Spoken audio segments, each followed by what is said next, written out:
Pada kesempatan kali ini saya akan menjelaskan mengenai perkembangan kurikulum pendidikan di Indonesia, khususnya kurikulum KTSP, kurikulum K13, dan kurikulum Merdeka. Ketiga kurikulum ini memiliki tujuan yang sama, yaitu meningkatkan kualitas pendidikan di Indonesia, tetapi memiliki pendekatan, karakteristik, serta sistem pembelajaran yang berbeda. Nah, pengertian kurikulum merupakan pedoman atau acuan dalam pelaksanaan proses pembelajaran. Kurikulum menentukan tujuan pendidikan, materi yang diajarkan, metode pembelajaran, serta cara penilai terhadap peserta didik. Seiring perkembangan zaman dan kebutuhan masyarakat, kurikulum di Indonesia mengalami beberapa perubahan agar dapat menghasilkan sumber daya manusia yang berkualitas dan mampu menghadapi tantangan global. Nah, pada kesempatan kali ini kita akan membahas 3 kurikulum yang cukup penting dalam perkembangan pendidikan Indonesia, yaitu KTSP, kurikulum 2013, dan kurikulum Merdeka. Nah, yang pertama itu ada kurikulum KTSP. Kurikulum KTSP mulai diterapkan pada tahun 2006 sebagai penyempurnaan dari kurikulum berbasis kompetensi tahun 2004. KTSP memberikan kewenangan kepada setiap sekolah untuk menyusun dan mengembangkan kurikulum sesuai dengan kondisi sekolah, kebutuhan peserta didik, serta potensi daerah masing-masing. Melalui KTSP, pemerintah hanya menerapkan standar kompetensi dan kompetensi dasar, sedangkan sekolah dan guru diberikan kebebasan untuk mengembangkan silabus dan proses pembelajaran. Adapun karakteristik KTSP, yang pertama ada berorientasi pada kompetensi peserta didik, yang kedua sekolah memiliki otonomi dalam menyusun kurikulum. Nah, yang ketiga, guru memiliki peran besar dalam menentukan materi dan metode pembelajaran. Yang keempat, pembelajaran cenderung berpusat pada guru. Kemudian yang kelima, penilaian lebih menitikberatkan pada hasil belajar siswa. Kemudian kelebihan KTSP, sekolah dapat menyesuaikan pembelajaran dengan kondisi daerah masing-masing. Yang kedua, guru memiliki kebebasan dalam memilih metode pembelajaran. Yang ketiga, potensi lokal dapat dimasukkan ke dalam materi pembelajaran. Adapun kekurangan KTSP, yang pertama, kemampuan guru dalam menyusun kurikulum tidak merata, kualitas pembelajaran antara sekolah menjadi berbeda, pembelajaran masih lebih berpusat pada guru sehingga siswa kurang aktif.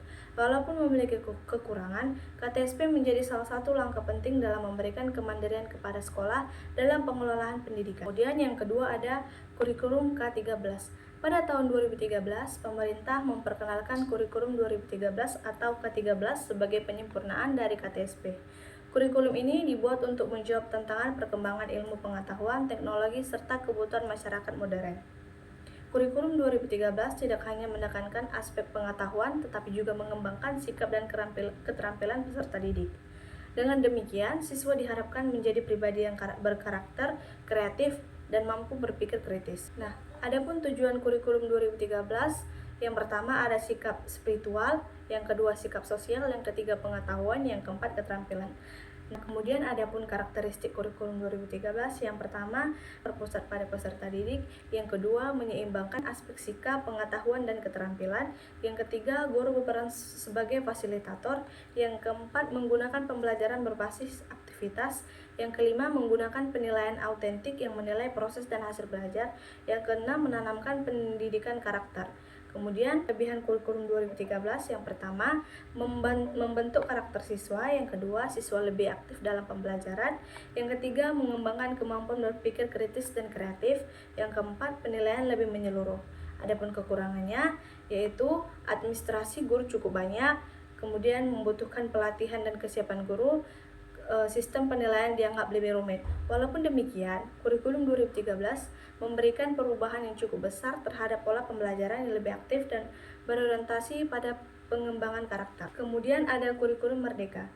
Nah, setelah pandemi COVID-19, pemerintah meluncurkan kurikulum Merdeka pada tahun 2022 melalui program Merdeka Belajar yang diperoleh oleh Menteri Pendidikan, Kebudayaan, Riset dan Teknologi, yaitu Nadiem Anwar Makarim.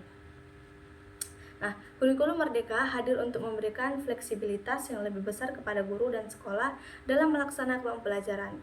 Kurikulum ini menekankan pembelajaran yang lebih sederhana, mendalam, dan sesuai dengan kebutuhan peserta didik. Adapun tujuan kurikulum merdeka, yang pertama, memulihkan kualitas pembelajaran pasca pandemi, yang kedua, memberikan kebebasan kepada guru dalam mengajar, yang ketiga, mengembangkan potensi dan minat siswa, yang kelima, membentuk karakter melalui profil pelajar Pancasila. Kemudian karakteristik kurikulum merdeka, yang pertama, pembelajaran berpusat pada peserta didik, yang kedua, materi pembelajaran lebih sederhana dan mendalam, yang ketiga, guru memiliki keleluasaan dalam memilih metode pembelajaran, yang keempat, menggunakan pembelajaran berdiferensiasi sesuai kemampuan siswa, yang kelima, adanya proyek penguatan profil Pancasila atau P5. Nah, kemudian profil pelajar Pancasila terdiri dari 6 dimensi, yaitu yang pertama, beriman dan bertakwa kepada Tuhan Yang Maha Esa, yang kedua, berkebinekaan global, yang ketiga, bergotong royong, yang keempat, mandiri, yang kelima, bernalar kritis, yang keenam, kreatif. Nah, kelebihan kurikulum merdeka, yang pertama, pembelajaran lebih fleksibel, yang kedua, lebih fokus pada kompetensi esensial, yang ketiga, guru lebih bebas berinovasi, yang keempat, memperhatikan kebutuhan dan kemampuan masing-masing siswa, yang kelima, mengembangkan karakter dan keterampilan pada abad ke-21. Adapun kekurangan kurikulum merdeka, yang pertama itu membutuhkan kesiapan guru dan sekolah, yang kedua, memerlukan kreativitas yang tinggi dari guru, yang ketiga, adaptasi terhadap sistem baru masih menjadi tantangan bagi sebagian sekolah. Nah, dari pembahasan tersebut dapat disimpulkan perkembangan kurikulum di Indonesia menunjukkan adanya perubahan yang terus menyesuaikan kebutuhan zaman. KTSP memberikan kewenangan kepada sekolah untuk mengembangkan kurikulum sesuai kondisi masing-masing. Kurikulum 2013 menekankan keseimbangan antara sikap, pengetahuan, dan keterampilan melalui pendekatan ilmiah. Sedangkan kurikulum merdeka memberikan kebebasan yang lebih luas kepada guru dan peserta didik dengan pembelajaran yang lebih fleksibel dan berpusat pada kebutuhan siswa. Meskipun memiliki kelebihan dan kekurangan masing-masing, ketiga kurikulum tersebut peserta didik yang berkarakter, berpengetahuan, memiliki keterampilan, serta mampu menghadapi perkembangan zaman dan tantangan masa depan. Demikian pemaparan yang dapat saya sampaikan. Atas perhatian Ibu dan teman-teman sekian, saya ucapkan terima kasih. Selamat siang.